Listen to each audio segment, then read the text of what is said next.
Yeah, I just recently, the day before yesterday, I reread the passages in the really interesting book called Folly of Fools, basically an evolutionary psychologist who, well, he describes from that perspective basically deceit and self-deception, which is very interesting. I don't know why he delved into that subject, but it's very interesting, especially if you want to be rational. I mean, self-deception it's evolutionary adaptations. I mean, it can serve us, but it's like all biases. It can also lead us very astray. And the what's very interesting is, as in general with science, that if you apply models in everyday life, and even more important, I mean, in order to learn, yeah, you need to rehearse it. You need to talk about it, write about it, think about it in order for it to stick, so you don't lose it, the information. Some deers over there, but yeah. So, but even more important, I mean, you have to actively. I mean, if you don't use it in your life, it's like an education where you don't use the knowledge you've learned. It's not wasted because it's a merit, but at the same time, it's like backwards if you don't. And I'm not necessarily blaming those who don't. I mean, sometimes the education system is quite backward also. So,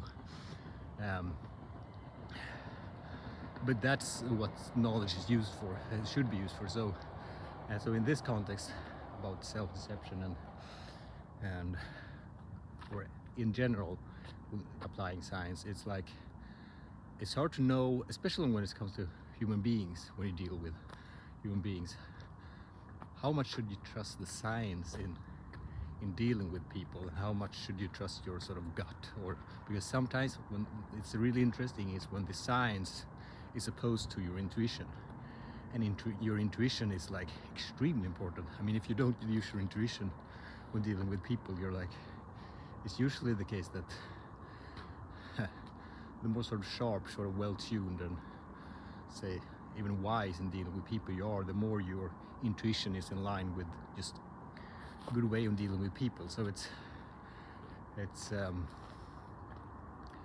very interesting. So then, but when the science opposes or sort of is in conflict with what you judge to be good intuition, and you think you're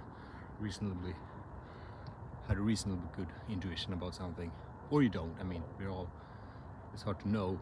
That's when it's interesting, because the thing is, usually he would say, okay, science is the way sort of to understand, that's the most solid base for the decision making. But it's also true that, I mean, all science is not super clear in every situation how you should apply it, and it's not super clear if it's applicable in that situation. And so understanding when scientific decision making can actually lead you astray instead of actually bringing you insight into yourself or other people when you make evaluation.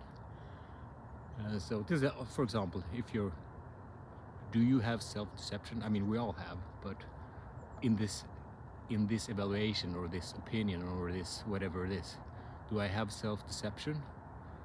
Do other people have it? Which is, I mean, deception in general is of course interesting, but it's a dark theme because it's not a nice way to behave. But self-deception, that's something that all we sort of ethically or morally oriented people have to deal with as well, both in ourselves and in other people. And that's why it's important to understand yourself, important to understand other people, how and what sort of category they might fit into. But